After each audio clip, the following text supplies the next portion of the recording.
Bueno, buenas tardes. Vamos a desarrollar el tema del narcisismo como factor transversal en psicopatología. Precisamente, al hablar de la soberbia, hemos comentado que su manifestación clínica era el narcisismo. Y lo planteamos como factor transversal en psicopatología, y aquí quiero hacer dos observaciones. Una es en la palabra psicopatología, la pato está entre paréntesis, porque no lo consideramos desde una perspectiva enfermiza, sino desde una perspectiva antropológica. En el sentido que el narcisismo, y esta es la segunda observación, si es un factor transversal es porque es una característica humana universal. Una cosa es la descripción del trastorno de personalidad por narcisismo, que eso tendría una categoría clínica muy discutible, pero vamos a dejarlo así. Y otra cosa es el narcisismo como una característica transversal en todos los humanos.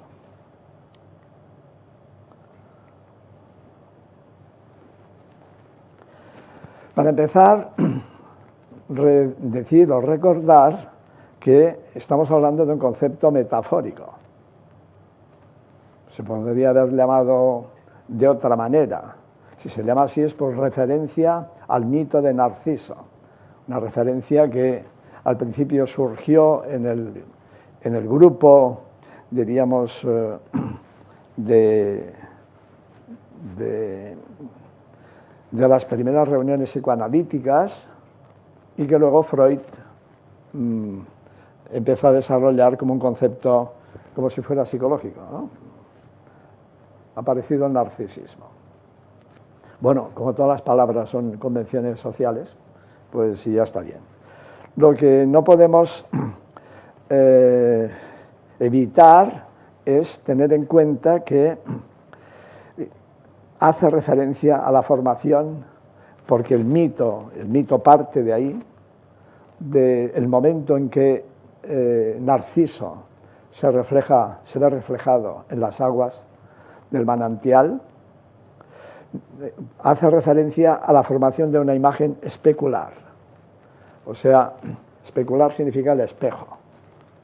Yo no tengo una imagen de mí, sino es a través de un espejo. Ahora, ese espejo necesariamente es un espejo material, o también existe el espejo de la mirada del otro. La mirada del otro, el otro me ve, y no me ve a mí, ve mi imagen. Porque a mí no me puede ver mi cuerpo, puede ver mi soma, pero no puede ver mi yo, porque el yo es otra construcción mental. Entonces, hay un momento evolutivo, que luego insistiremos sobre ello, hay otro momento evolutivo en que el niño se hace consciente de su imagen. Y se hace consciente de su imagen no solo a través del espejo físico, sino sobre todo a través de la mirada de los otros. Bueno, el mito de Narciso ya lo conocéis, no podemos alargarnos en ello.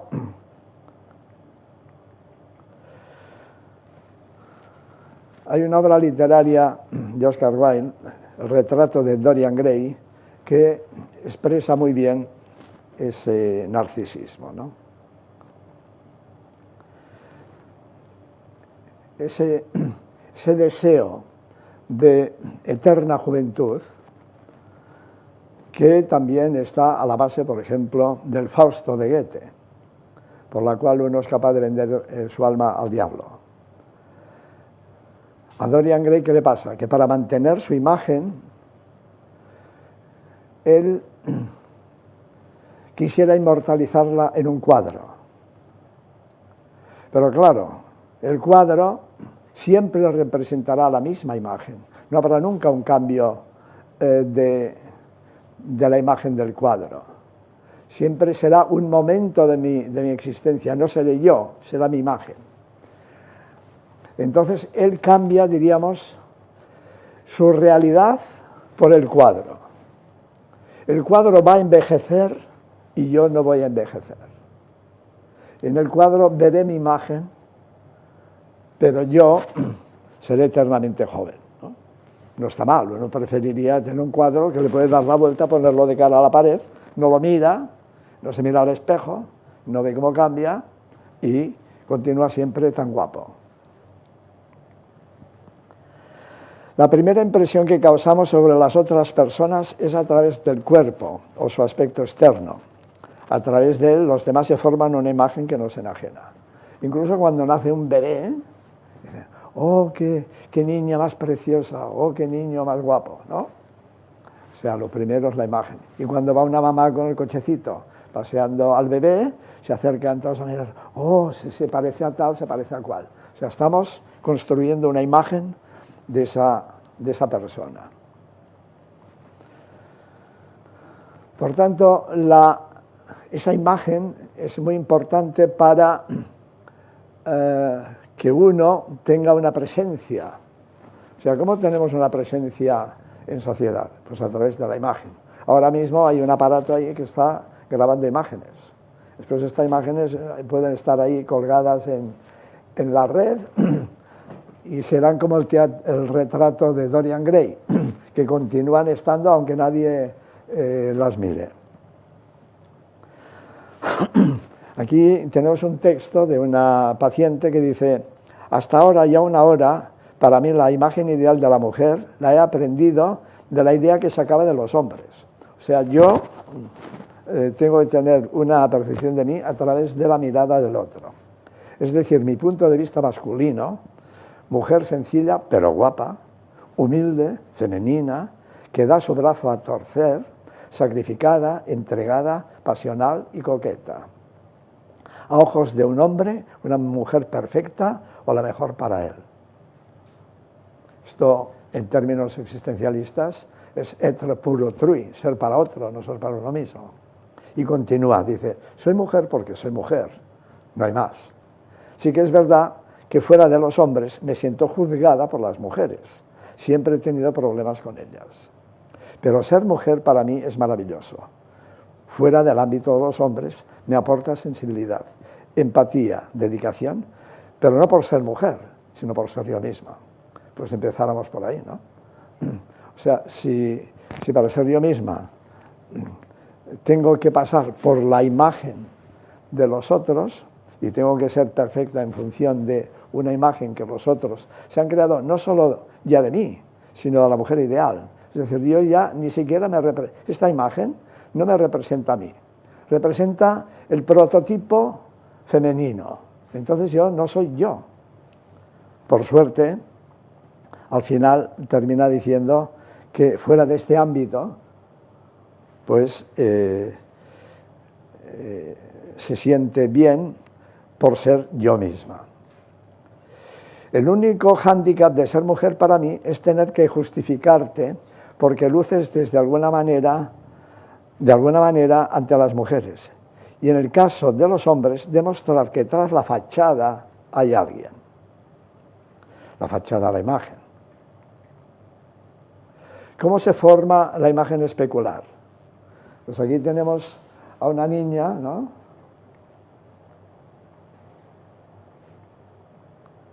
Que se está viendo en un espejo. Está empezando a formarse la imagen especular. Todavía no sabe ni qué es ella. Ahora sí que lo sabe. Es mi nieta de 6 años, está allí.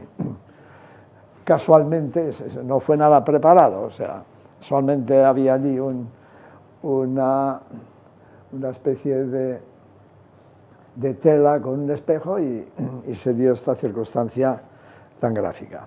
Bueno, pues se forma la imagen, la conciencia especular a través del espejo. Pero como hemos dicho antes, el espejo puede ser el espejo físico, el hecho de materiales reflejos o reflectantes, o el espejo de los demás. Precisamente porque este es un fenómeno universal,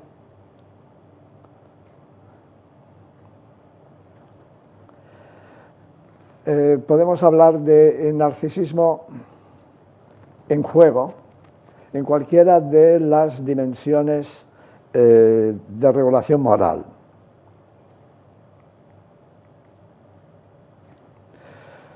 Sobre esta imagen se pueden proyectar tanto el amor como el odio. Y de aquí nace el concepto de autoestima.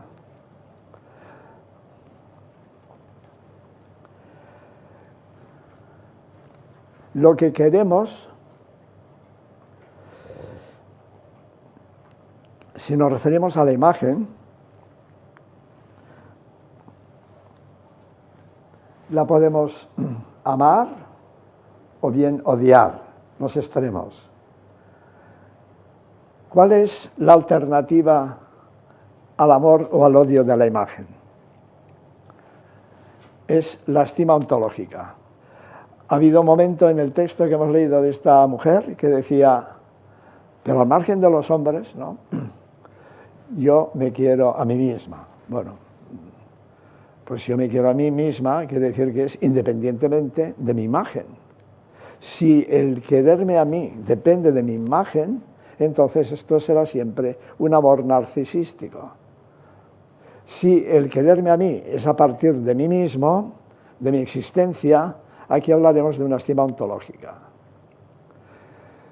Pero claro, mantener una estima ontológica cuando estamos siempre expuestos a la mirada de los otros no es nada fácil. Cuando estamos expuestos en Facebook o en Instagram o en las redes sociales, siempre está en juego la valoración ajena y por tanto está en juego el narcisismo.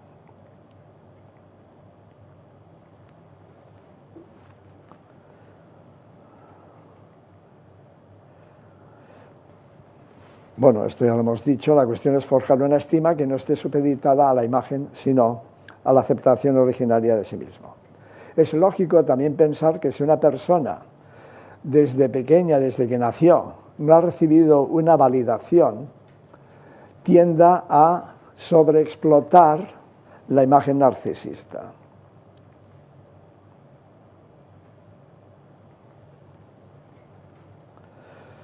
¿Cómo? Hay tres modalidades fundamentales de narcisismo que hemos denominado aristocrático, meritocrático o plutocrático.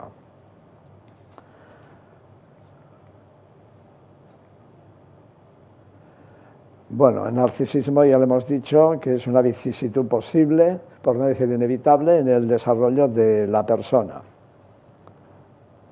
En ese desarrollo, el yo queda constituido como sujeto y el otro como objeto, inevitablemente. Pero en el momento en que yo me miro a mí o me miro a través del otro, mi imagen se convierte en una imagen objetual. Es decir, yo me veo, como decía ella muy bien, me veo como me ven ellos y quiero ser como ellos me ven o querrían verme.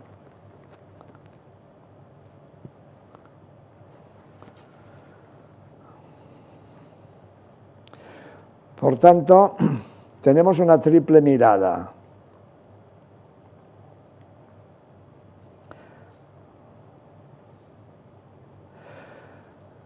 Una triple mirada porque el reconocimiento de sí mismo pasa por la imagen. La mirada personal. Yo me miro y me veo.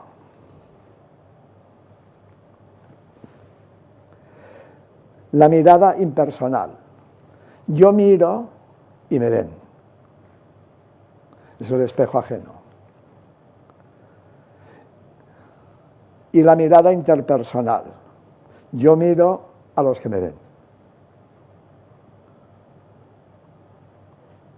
Fijaros que en las tres miradas lo que está en juego es la imagen.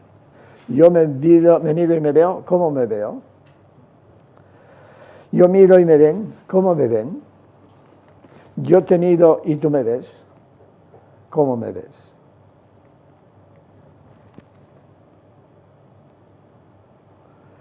Que esta necesidad de reconocimiento a través de la mirada se vuelva en algo patológico o no, en ese momento no es muy importante, porque lo que nos interesa es ver el fenómeno, centrarnos en el fenómeno transversal de la mirada como representación de uno mismo.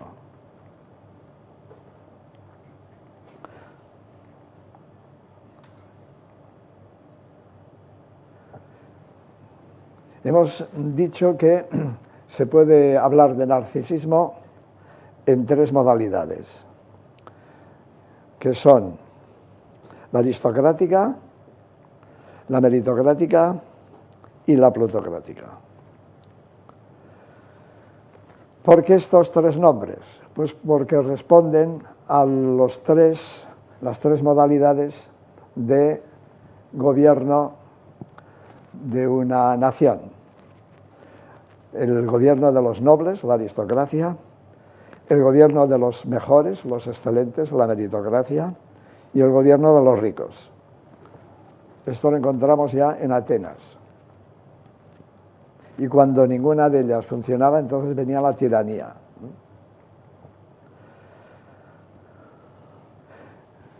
Estas modalidades irían en la polaridad innato adquirido.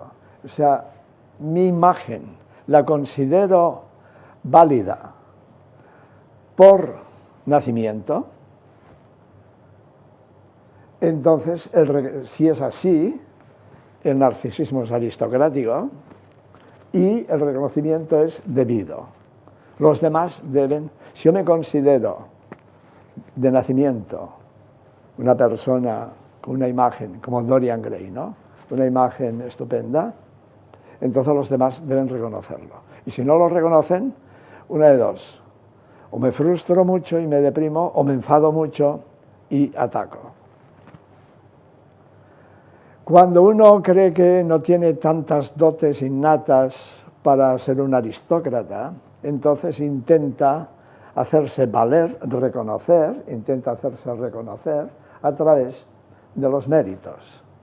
Y su imagen tiene que ser reconocida por los méritos. Y si no, queda todavía otra opción, que es comprarla, como se compraban los títulos nobiliarios. Algunos conseguían los títulos nobiliarios por nacimiento, otros los conseguían por méritos, aunque fueran de guerra, ¿no? Y todavía se ponen cruces y medallas y títulos nobiliarios. Y a lo mejor a alguno le declaran marqués de sí mismo, ¿no? Por ejemplo, marqués de Suárez o no sé. O sea, que ya es el colmo, que no sea marqués de sí mismo. Y plutocrático, pues porque lo compra. En el pasaje posterior a la Revolución Francesa, de la aristocracia a la burguesía, pues muchos burgueses, como tenían dinero, compraban títulos nobiliarios.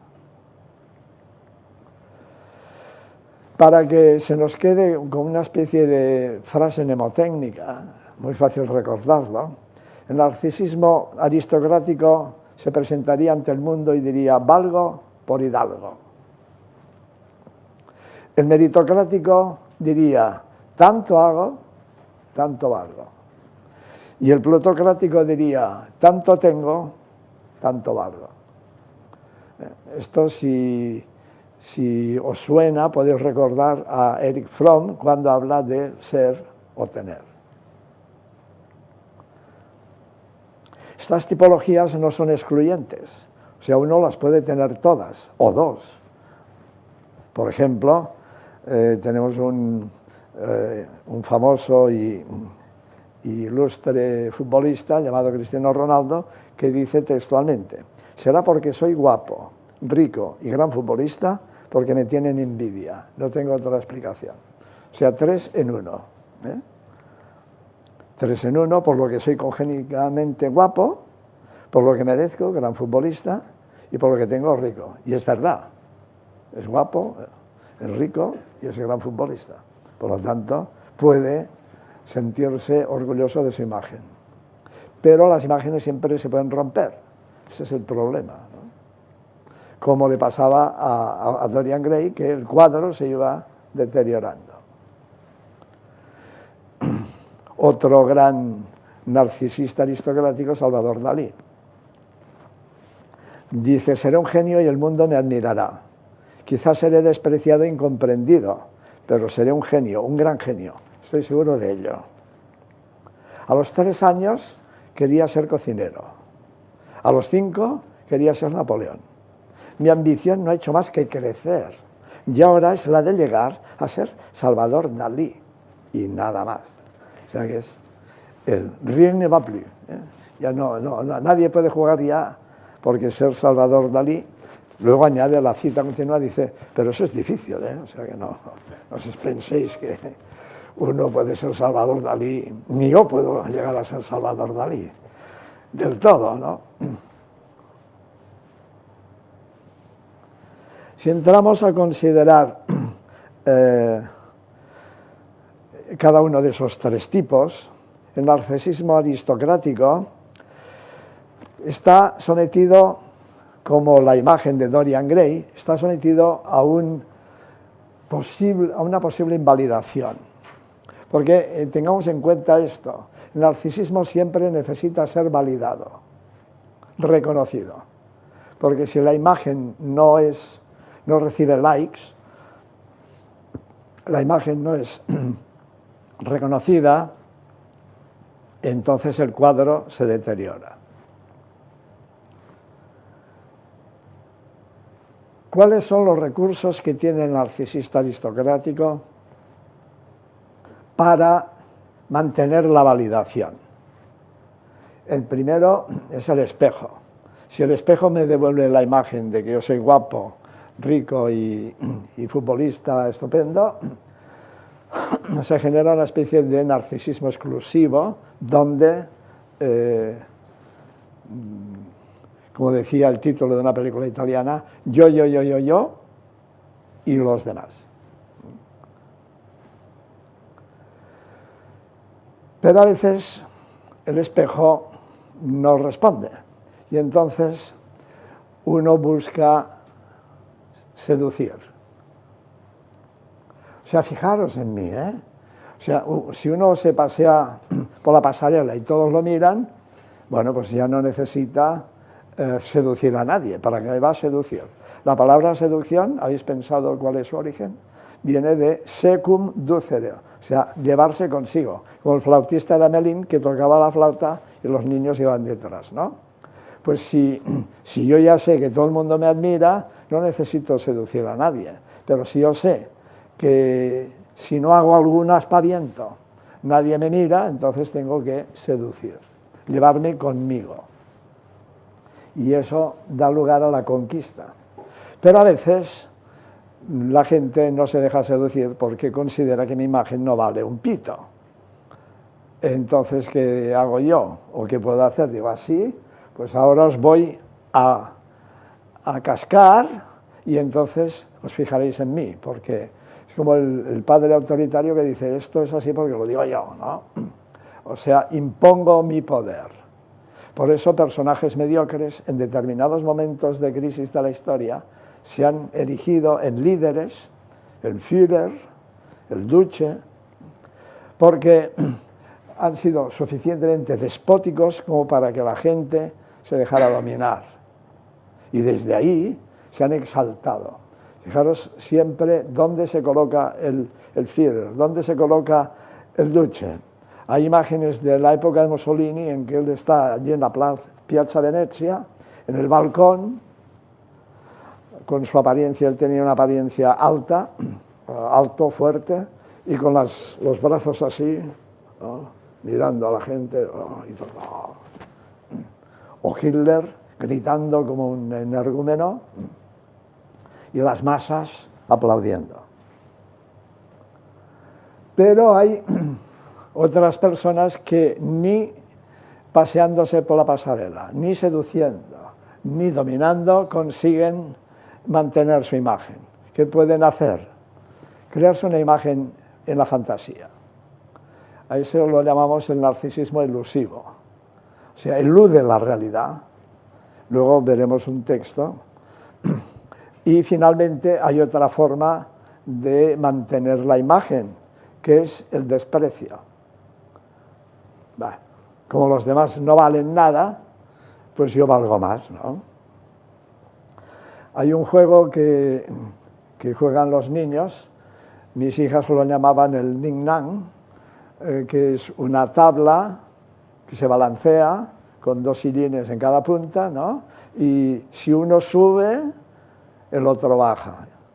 Para que yo esté arriba tiene que haber alguien abajo. Por lo tanto, la manera como tengo yo de estar arriba es poner por debajo a los demás. Sería el narcisismo despectivo, el desdén. El tiempo siempre nos persigue de manera terrible.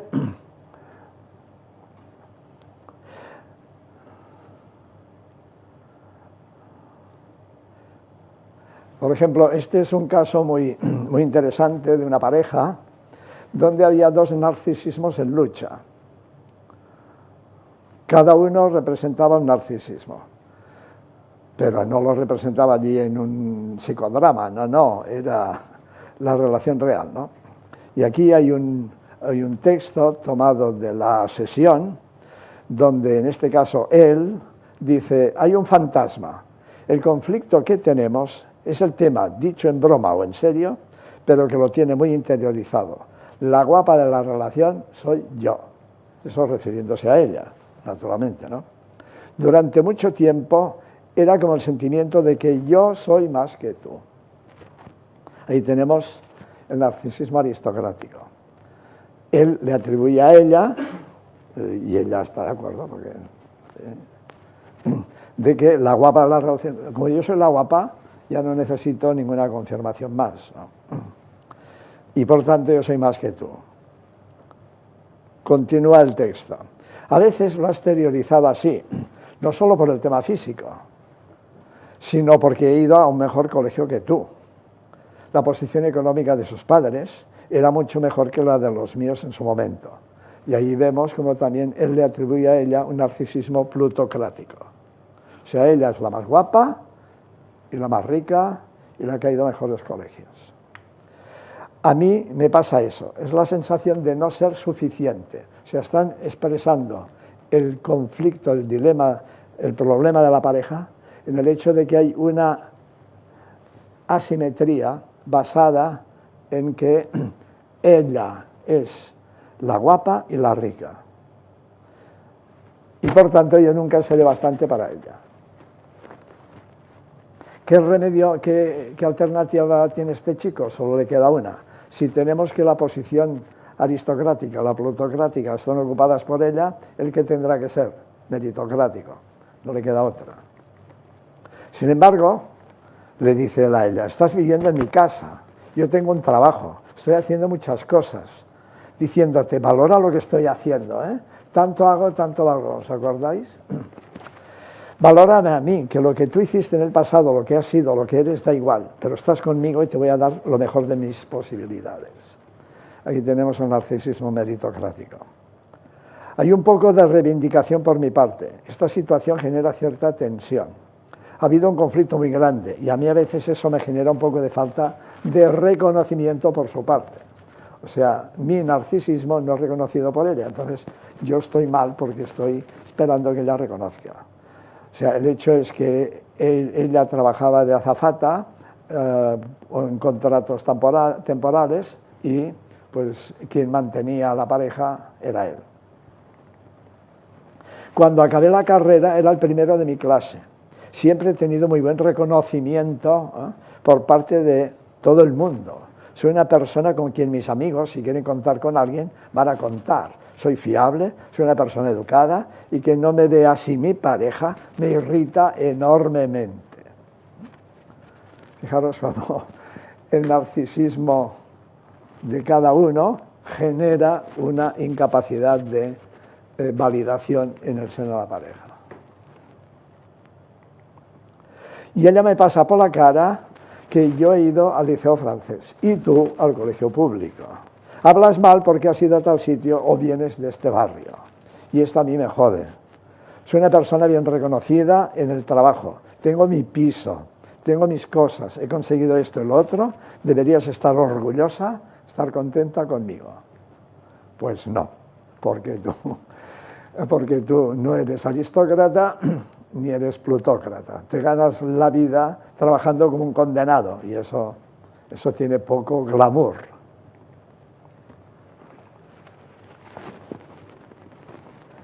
Otra forma hemos dicho en que las personas a veces intentan compensar la falta de hidalguía. Por cierto, ¿habéis pensado qué significa la palabra hidalgo? Hijo d'algo. Cuando decimos es un don nadie, o es hijo de...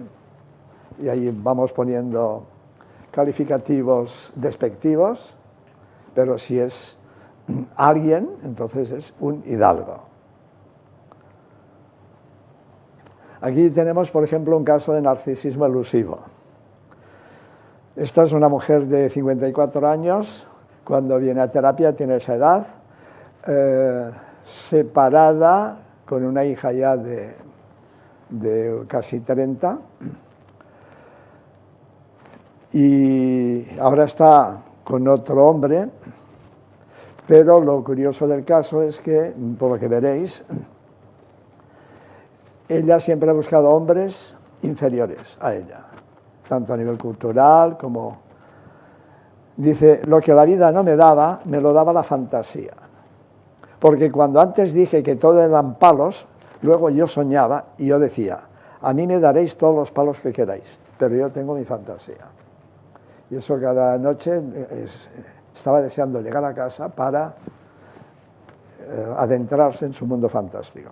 Llegaba la noche y antes de dormir, soñaba despierta. Y yo vivía mi mundo y pensaba, bueno, este mundo no hay quien me lo quite. Pero claro, eso no era real, pero sí fui sobreviviendo. Lo curioso de este caso es que precisamente su demanda era que se había quedado seca. O sea que su fantasía ya no daba más.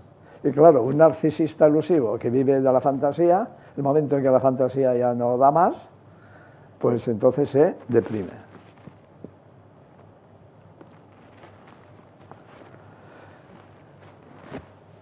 Y ahora hablamos del narcisismo meritocrático. ¿Conocéis a esta? Se llama Valeria Lukianova, la Barbie humana. Es de verdad, ¿eh? O sea, no son dos muñecas, una más grande y otra más pequeña. No, no, ella es de verdad.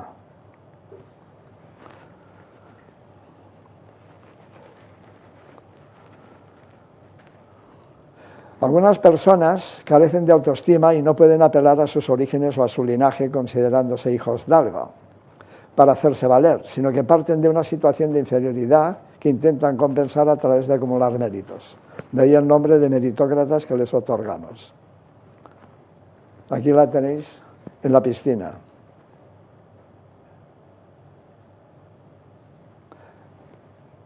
En esta ocasión se ha pintado de negro los ojos y podéis comparar las dos imágenes. Una persona, para llegar a parecerse de ese modo tan impactante a la muñeca, ha tenido que hacer muchos méritos, muchos ayunos, muchas operaciones,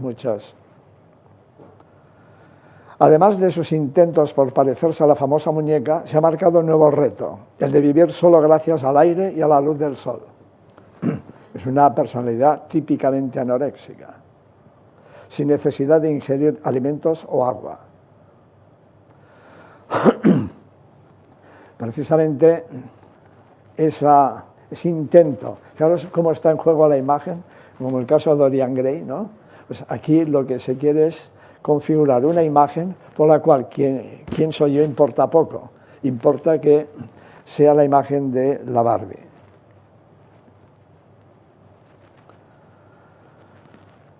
Una paciente, a propósito del narcisismo meritocrático, escribía lo siguiente: creo que el juicio de los demás tiene mucha importancia para mí desde siempre. Recuerdo pensar de pequeña que tenía que conseguir ser una hija perfecta. Recuerdo cómo se valoraban y reconocían mis aptitudes para el estudio, para colaborar en casa, por el cuidado de la imagen. Por otra parte, a pesar de que yo quería liberarme de la presión de tener que ser como ellos querían que fuese, el hecho de fundamentar parte de mi vida en demostrar que yo sería alguien, que no sería una perdida como mi familia creía, provocó que el juicio externo continuase teniendo mucha importancia. Si quieres demostrar algo, obligatoriamente te sitúas en la mirada del otro y al final te construyes pensando más en cómo se te ve desde fuera que en el que quieres hacer tú realmente. Lo que te lleva a un desequilibrio entre yo, quién soy yo, qué quiero, qué me gusta, y el otro, cómo quiero que me vea, qué quiero demostrar, qué pensarán en función de lo que haga.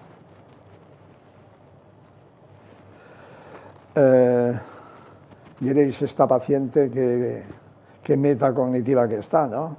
Es que es psicóloga. Es decir, se da cuenta de que toda su vida ha sido un esfuerzo constante para crear una imagen de ella que sea aceptada. Y eso es el narcisismo meritocrático.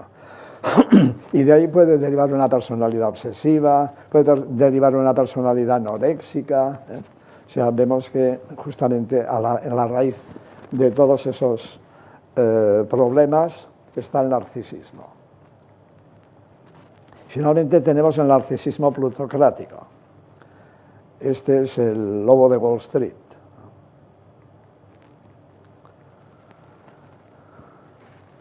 Bueno, antes ya hemos hablado de este caso, lo paso.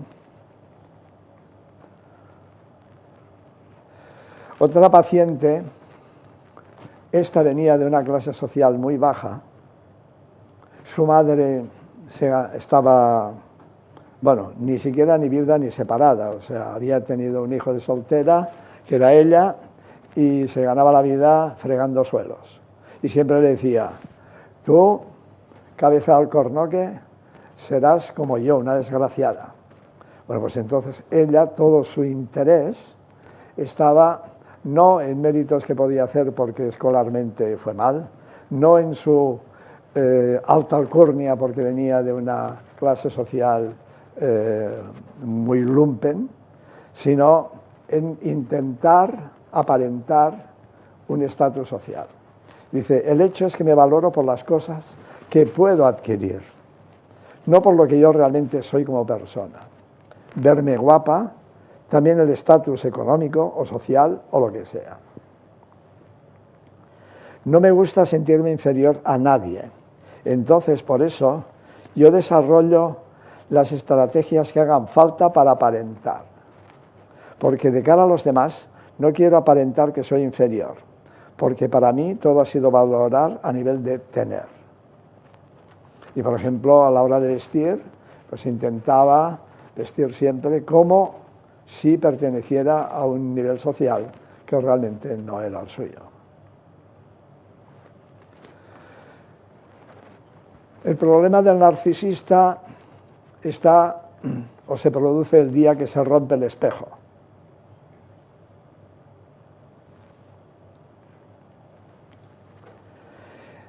Y ahí hablamos de pérdida narcisista.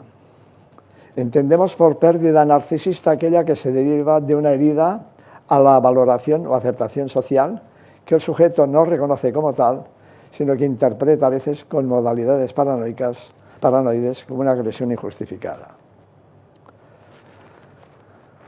Agustín, por ejemplo, es un hombre que asiste a una terapia con la queja. Estos pacientes no tienen demanda, tienen queja. Y entonces vienen al psicólogo para quejarse, a ver si el psicólogo repara el orden universal, porque se ha roto el espejo. Que creen que el mundo ha sido injusto con ellos y se deprimen por acontecimientos banales. En este caso, fue por un conflicto con la directora del colegio y traslado al archivo municipal. Él era conserje, o sea, no es que fuera un aristócrata, ni un meritócrata, ni un plutócrata. Simplemente tenía un narcisismo elusivo. En su mente él era alguien muy especial, pero nadie le entendía y todo el mundo era injusto con él.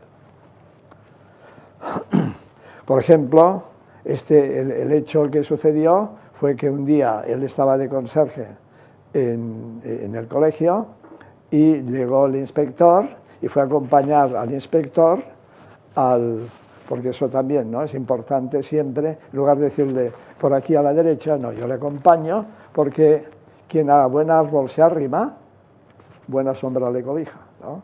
O sea, una de las características es que el plutócrata intenta acompañarse de gente de prestigio. Pero sucedió que la directora en aquel momento, el inspector pedía por la directora, estaba en una clase de parvulario preparando la fiesta de Navidad con los niños. Y él llamó a la puerta, entró y la directora, antes de que abriera la boca, le dijo: déjanos, no vengas a molestar, que estamos preparando la fiesta con los niños. Ni se enteró de que estaba el inspector, ¿no? Entonces eso a él le ofendió tanto que se deprimió y que empezó a hacer, se volvió en un paciente querulante, estos que presentan quejas a la administración tal y cual. Al final, para evitar problemas, como era un empleado de una escuela municipal, lo trasladaron al archivo municipal, pero él de archivero no tenía nada. Simplemente que el archivero oficial estaba enfermo, lo pusieron allí pues para llenar el hueco. Y eso fue mucho más dramático que no la muerte de un hijo adoptivo en accidente hacía 12 años. Este duelo lo había pasado rápido. El duelo de que le despreciaran cerrándole la puerta en las narices, eso le llevó a una depresión.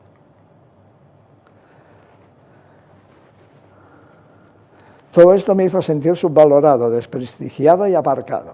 Y claro, todo esto me ha ido taladrando hasta el punto de tener que dejar el trabajo y pedir la baja por depresión.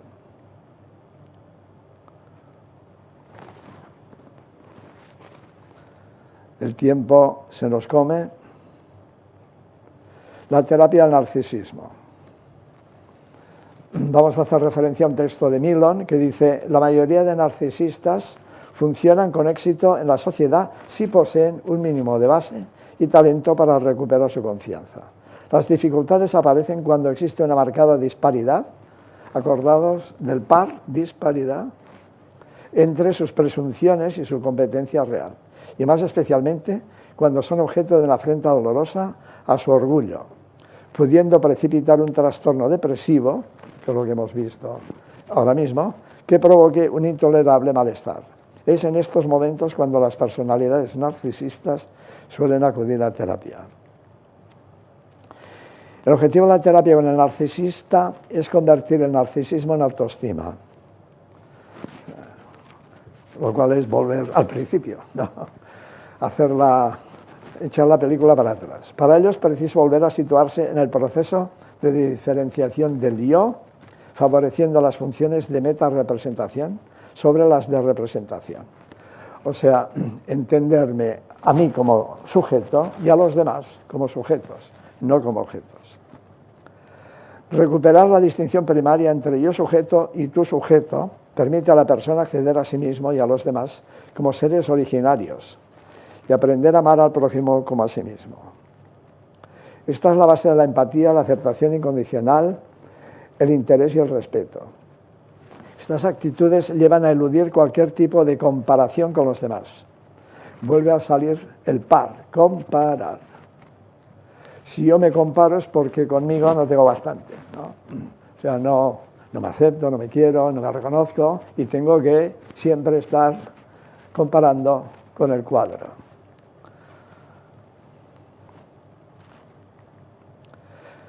El manejo de la frustración es otro aspecto a considerar en la terapia del narcisista. El fracaso en la obtención del deseo, del reconocimiento de los demás, la comisión de un error, las pérdidas inevitables de la vida, pueden ser vividas como injusticias intolerables ante las que reaccione de forma airada o depresiva. Aquí veis, ya volvemos a la ira, ¿no? Volvemos a los pecados capitales. Enfocar estas circunstancias de modo terapéutico supone aprender de los errores, limitar las aspiraciones hinchadas de engreimiento, aceptar los avatares de la vida y desarrollar la gratitud hacia la naturaleza y los demás.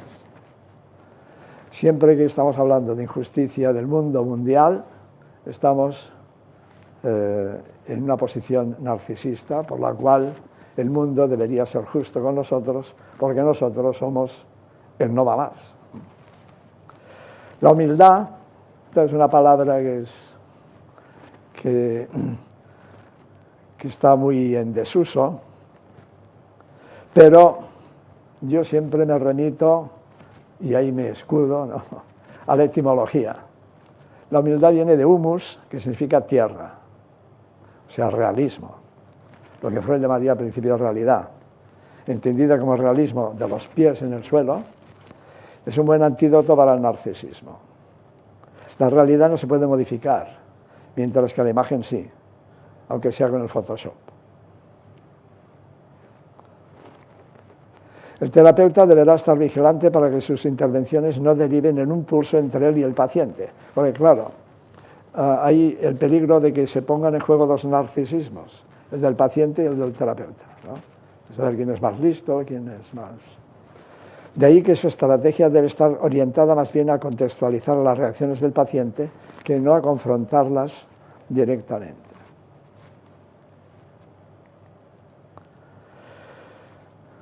Os doy aquí dos referencias bibliográficas que las podéis encontrar en esas direcciones de Internet. Una es sobre el artículo titulado Estima ontológica, estima narcisista, y otra es sobre el narcisismo y sus modalidades, donde estas ideas que hemos presentado de manera sucinta, breve, sintética y seguramente imperfecta, si pretendiéramos que fuera perfecta estaríamos en el narcisismo lúcido, ¿no?, haciendo una fantasía. Por lo tanto, ahí lo podéis encontrar de una forma más pausada, más estructurada, y espero que os pueda ser de utilidad.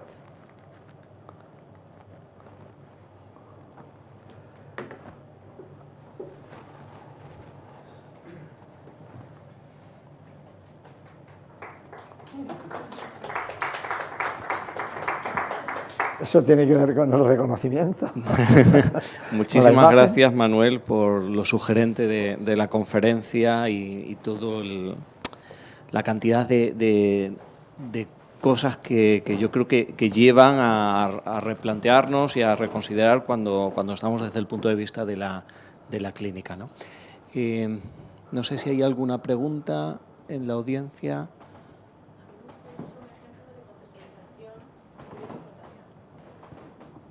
Me gustaría que pusiera un ejemplo de contextualización de las reacciones más que de confrontación. Creo que no se oye el... Pues, ¿Se oye? ¿Se oye? ¿Se oye? Ahora sí. Vale. No, que me gustaría que pusiera un ejemplo de contextualizar las reacciones del paciente en vez de confrontarlas. Ajá, vale. Supongamos que el paciente, ante a lo mejor un gesto imperceptible de una ceja que se ha levantado cuando ha dicho algo, o bien de un comentario o de algo que ha sucedido en la sesión, supongamos que dice, usted también es de los que se burla de mí, o yo sé, ¿no? Entonces, claro, yo podría entrar a justificarme, a decir, no me he burlado, simplemente me ha sorprendido lo que ha dicho y tal y cual, ¿no? Pero si entramos en esa dinámica, se establece una especie de discusión, a ver quién tiene razón o quién... Entonces es mejor no entrar diríamos, a esa lucha cuerpo a cuerpo, sino preguntar, ¿en qué momento te has sentido así? ¿Qué ha habido en ¿qué ha pasado para que tú te sintieras así? Y a lo mejor dices, que he visto que movía una ceja. Muy bien. ¿Y para ti qué ha significado el movimiento de la ceja? Pues para mí representaba una mirada torva, una mirada no sé qué. Bueno, entonces eso te pasa en esto, sin hablar de mí, de por qué he movido la ceja, que a lo mejor ni yo lo sé, ¿no? Se me ha movido la ceja, o tendría que pensar mucho, ¿no? Eso te pasa, por ejemplo, en otras situaciones. Entonces desplazamos el enfrentamiento directo a contextos donde eso puede tener sentido. Y a lo mejor, después de haber pasado por ahí, llegamos a la conclusión de que aquí se ha podido reproducir una situación parecida y que así como en otras ocasiones él se puede haber sentido ofendido sin que hubiera la intención de nadie, podría suceder que en esa ocasión también, ¿no? Pero lo que evitamos es la confrontación directa porque el narcisista enseguida se siente invalidado a la menor crítica y entonces eso puede tener, diríamos, consecuencias negativas para la relación terapéutica. Quería plantearte una duda, no sé muy bien cómo se relaciona, ¿no? En ese continuo, y tú también lo metes ahí entre psicología, paréntesis, patos, ¿dónde entramos o no? Decías que en la cita de Milon nos señalabas que, bueno, que un narcisista se puede sentir bastante bien, o sea, que funciona hasta que... Claro, hasta que se rompe el espejo, ¿no? Claro. Entonces, el tema es en qué medida pasamos, ¿no?, a lo patológico, porque un narcisista, y en muchos de los estadios floridos, él puede estar funcionalmente bien, ¿no? Sí. Ahí tenía la duda, y que me ha gustado mucho la diferenciación y la clasificación en cuanto la validación, porque un narcisista necesita ser validado. Entre la validación y la invalidación, el peligro está en la medida en la que la invalidación puede romper ese espejo. Me ha gustado mucho esa clasificación que haces, y tenía también la otra duda, ¿no?, de cuándo se rompe y se rompe o cómo lo solucionan, ¿no? Y tenías las distintas categorías del narcisista, cómo crea su fantasía, un narcisismo despótico o elusivo o despectivo, ¿no? No sé si podrías aclarar un poco dónde está esa diferenciación entre lo patológico o no. Bueno, el pato está entre paréntesis y, por lo tanto, o sea, yo lo considero una especie de continuo. Entonces, mientras la persona no es invalidada, no hay, diríamos, fenomenología clínica que pueda ser atribuida al narcisismo. Pero es que a veces, como hemos visto en el caso de la pareja, no aparece ningún síntoma de tipo, ¿cómo decirlo?, de tipo clínico, sino que el malestar se produce en la relación. Claro, ahí, y es muy curioso porque el paciente que no ha hecho psicología en su vida es capaz de hacer un análisis, solamente le falta poner los nombres, es capaz de hacer un análisis de qué está pasando en la relación. La guapa de la relación es ella. Yo hago mucho y además te pido que me reconozcas y no me reconoces. O sea, es todo un despliegue de la problemática narcisista. Entonces, a veces ni siquiera hay sintomatología clínica. Pero, ¿por qué? Porque el narcisista hace 1000 malabarismos para que no se invalide la imagen. El problema aparece cuando esa imagen es invalidada de manera sistemática, estructural, constante o definitiva. Cuando llega un punto de ese tipo, ¿no?, entonces la persona, diríamos, la manifestación clínica más habitual es la depresiva. Pero teniendo en cuenta que el meritocrático generalmente se deprimirá y el plutocrático también, pero el aristocrático tiene más posibilidades y entonces puede dar respuestas de tipo psicopático, de tipo también paranoico, incluso puede, y en eso Freud ya había apuntado algo, ¿no?, que en la psicosis muchas veces hay ramalazos narcisistas. Puede también dar origen a un despotismo de tipo social.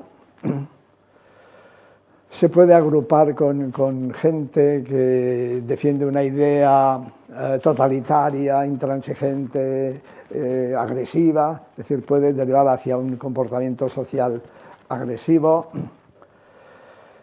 Pero también, por ejemplo, el meritócrata muchas veces desarrollará un comportamiento obsesivo, precisamente para no caer en la depresión. O sea, es interesante ver cómo debajo de la obsesión hay un fondo depresivo. Y el fondo depresivo está asociado con la amenaza de la fractura de esta imagen de perfección que persigue el meritócrata. Por eso lo planteo como algo transversal, porque se puede manifestar de muchas maneras, a veces no directamente como con los rasgos típicos del DSM para decir es una personalidad narcisista, sino que ese narcisismo está oculto, está subyacente a muchas patologías que se intentan compensar. Por ejemplo, en el caso de la obsesión, en lugar de la respuesta depresiva está la ansiosa, porque a través de mantener activo el pensamiento rumiativo, la ansiedad, no se deprime. Si uno está corriendo, no se tira por el suelo mientras corre. Se tira al suelo cuando termina la maratón, ¿no? Está haciendo la maratón y va aguantando los últimos kilómetros y dale, y cuando llega, ¡buah!, se tira. Bueno, pues diríamos que el obsesivo, la anoréxica, etcétera, ¿no? Hay una especie de pretensión de mantener la imagen a toda costa, aunque eso cueste a la salud. O sea, sería más bien una consecuencia, como los pecados capitales. O sea, el narcisismo sería como esa fuente de donde emergen muchos malestares psicológicos, precisamente por querer mantener o necesitar mantener un reconocimiento constante de la imagen. Bien. El meritócrata, el narcisismo meritócrata, de estar cerca, que tiene esas diferencias, ¿estaría más cerca de poder llegar a una estima más ontológica? Lo digo por lo que puede tener de valor el decir, bueno, esto es también por lo que yo o valgo también por lo que yo he hecho, es un valor interno, ¿no? Un logos, ¿Valgo por lo que? Algo interno, ¿no? Por lo que yo he hecho. Lo que he hecho. Esto es meritocrático. Meritocrático, sí. Claro. Entonces, ¿y cuál sería la diferencia ahí? ¿Dónde estaría ese continuo entre la estima ontológica y, en este caso, el mérito claro, me imagino que es un mérito siempre de cara afuera? A ver, el que una persona se quiere a sí misma por el hecho de existir, como se quiere a un bebé. Bueno, aunque sobre un bebé se pueden proyectar muchas proyecciones narcisísticas, pero bueno, eso no impide que esa persona pueda estar orgullosa de cosas que ha hecho, porque el orgullo no es comparativo. O sea, en el narcisismo siempre está el otro como referente, en el orgullo no. Yo puedo estar orgulloso de haber conseguido, pues, qué sé yo, subir al Everest, cosa que no es mi caso, pero ni espero necesitar subir al Everest para sentirme orgulloso. O sea, bueno, porque el orgullo es una especie como de sentimiento de aprecio por una consecución, pero en relación a mí mismo. Es como si yo hubiera luchado con mí mismo, conmigo mismo. Y al luchar conmigo mismo he conseguido algo que me satisface. Y a eso lo llamamos orgullo. El orgullo no la soberbia, ¿eh? O sea, el pecado es la soberbia. La soberbia implica siempre estar por encima de alguien. En cambio, si yo he luchado conmigo mismo para conseguir algo y lo he conseguido, pues me puedo sentir satisfecho. Y eso no entra en contradicción con mi estima ontológica. Y tampoco lo necesito para estimarme ontológicamente. Pero sí me hace sentir como si he hecho una buena comida, ¿no? Me siento satisfecho. Ahora, si cuando voy a comer digo, no, es que en este restaurante, me has llevado a todo este restaurante, no vale nada. El restaurante donde voy yo, ya verás, ven un día y verás qué bien se come allí, ¿no? Estos aquí parecen unos desgraciados que no saben ni freír un huevo. O sea, yo estoy haciendo desprecio. Estoy poniéndome a mí en comparación al otro. Haga lo que haga, diga lo que diga, sienta lo que sienta, es igual. Lo importante es que yo me comparo con otro. Entonces, en ese compararme, ya estoy disociando mi estima de mí mismo. ¿Por qué necesito comparar? A ver, si necesito comparar, es que yo a mí solo, por mí, no me puedo ver. Necesito verme en el espejo. Y para eso, pues como la madrastra Blancanieves, ¿no? Que cada día me planto delante del espejo y digo, dime, espejo mágico, ¿hay alguna más bella que yo en todo el reino? No, mi señora, vos sois la más bella. Pero el día que dice, hay por ahí una que se llama Blancanieves, que esta parece que es más guapa que vos, mi señora. Entonces viene el despotismo, destruyo el espejo. Y además quiero matar, hacer desaparecer. Hay un autor que es un juez, que ha escrito un libro que se llama Es difícil matar, creo recordar, que dice, para explicar los crímenes no hace falta acudir a la psicología. Basta con pensar en los pecados capitales. Porque la gente mata por envidia, mata por celos, mata por codicia, mata por soberbia, mata por orgullo, mata por despecho, en fin. Y eso liga con lo de los pecados capitales. Me parece interesante justamente pensar que podemos dar una mirada psicológica a ese mundo de pasiones que ha sido la que siempre ha regido el universo. Hasta cierto punto, estimarse solo, creo que me oye, ¿no? Estimarse solo por la mera existencia, sí. Hasta un punto está bien, ¿no? Pero ¿no es un poco también como la hidalguía, quizá? No es lo mismo. Dices, hasta un cierto punto está bien. O sea, quiero decir que quizá hay como un equilibrio entre lo que uno hace, que al final uno puede sentirse el ser más maravilloso del mundo, pero los actos son fatales, ¿no? Entonces, quizá un equilibrio entre lo que uno hace y lo que uno es sería como más sano, ¿no? Que no decir yo me estimo porque soy una criatura viviente, simplemente. Pues bueno, vale, pero si los actos que se reflejan en el mundo no son buenos, no sé por qué me voy a estimar. A ver, pero la estima, aquí hay un problema, diríamos, lingüístico, con respecto a la palabra estima. Sí. Y aquí, si me permitís, voy a hacer una especie de referencia a la lingüística comparada. Lo digo por no... En castellano, ¿qué significa estimar? Apreciar. ¿Apreciar de dónde viene? De poner precio, de un valor, de un precio. Ad precio, el valor que se pone. Claro. Y eso sucede también en inglés, self-esteem, etc. Pero ahí resulta que si a mí, que soy de lengua materna catalana, alguien me escribe una carta y dice, estimado señor, yo digo, ¿qué pasa aquí? Porque estimar en catalán significa amar. Claro, Entonces, yo creo que se ha creado un embrollo en el concepto de autoestima, porque luego lo convertimos en estima narcisista, o sea, en aprecio, no en amor. Fijaos que hemos puesto la dimensión amor-odio, y en la dimensión amor era la estima ontológica. Cuando ese amor es aprecio, entonces aparece el narcisismo. Por lo tanto, el amor ontológico, la estima ontológica significa amor al propio ser y a todos los seres. Es, si queréis, aquel aforismo cristiano de amar al prójimo como a sí mismo. O sea, por el hecho de que somos.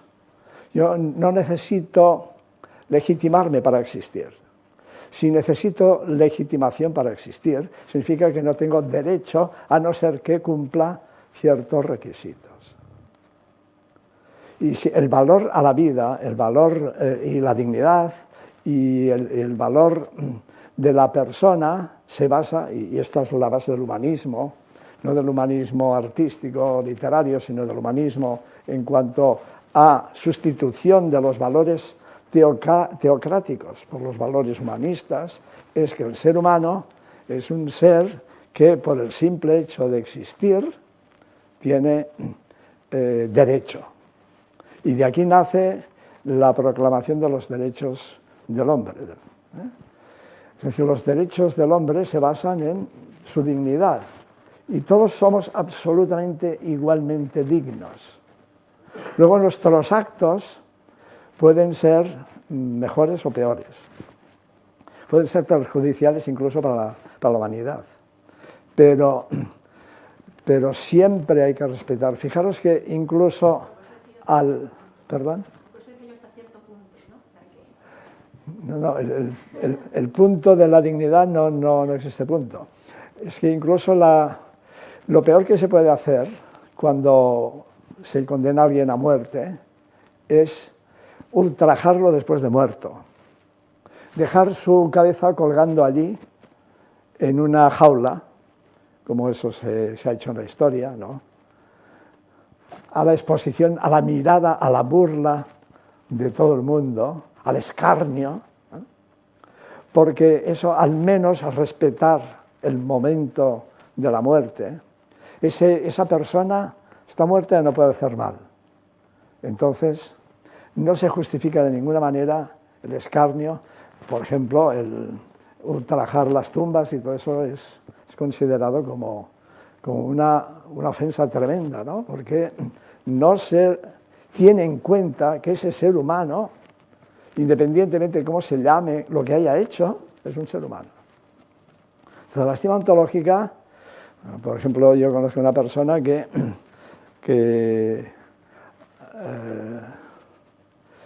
ha tenido una serie de experiencias en la vida por las cuales no ha sabido nunca, o sea, no ha sentido nunca, sabido en el sentido etimológico, de saber, de notar el gusto de pertenecer a nadie, porque ha sido pasada como una pelota de unos familiares a otros sin tener un sentido de pertenencia.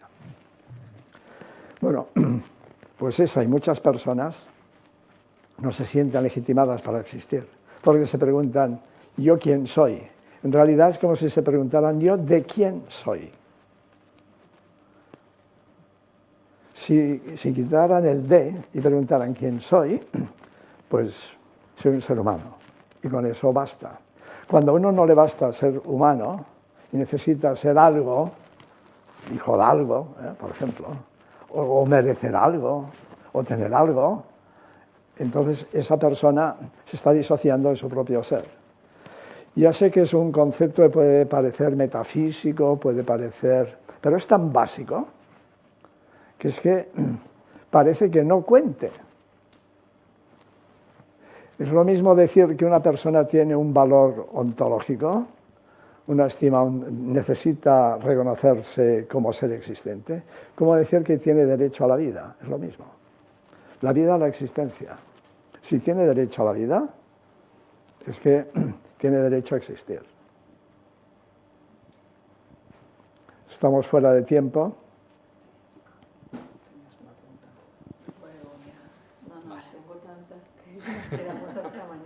Bueno, por temas de tiempo lo tenemos que dejar aquí, Manuel, pero por agradecerte... tema de tiempo dejamos el tema. Sí, agradecerte sinceramente la conferencia y muchas gracias. Y a vosotros vuestra atención.